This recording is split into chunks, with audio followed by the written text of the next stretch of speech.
Hey, just a quick tip today for talking to kids about fear. One thing to keep in mind is that you want to communicate to your kids that the fear itself is real.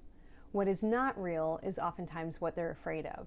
It diffuses the tension between you. It helps them understand that you do really appreciate where they're coming from if you start by first validating their fear, instead of immediately launching into answering their fears and trying to help them understand that their fears are not real. The first thing you want to say is, hey kiddo, it seems like you're really scared. Tell me about that.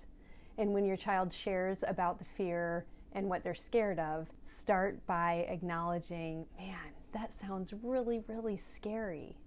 I wonder what it's like for you when you think about those things. To repeatedly tell them that something is not true isn't very convincing at all. So we need kids to come up with this on their own. Help them acknowledge that the things that they're afraid of are in their imaginations. They're in their thoughts.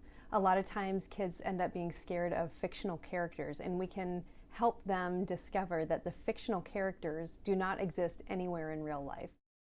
Draw this out. Have your kid draw themselves and then draw little thought bubbles or conversation bubbles between them and their peers, and insert the feared character or object into those thought bubbles, and then ask them to tell you when they have experienced those things in real life. If they can tell you about a time where they actually saw that fictional character, then they can draw it in the real life space. Usually kids are able to recognize, hang on a second, I've never actually seen that in real life. They'll say that they saw it on the show or they heard about it from their friends. Things that their friends tell them exist only in those conversation bubbles. They don't actually exist in real life.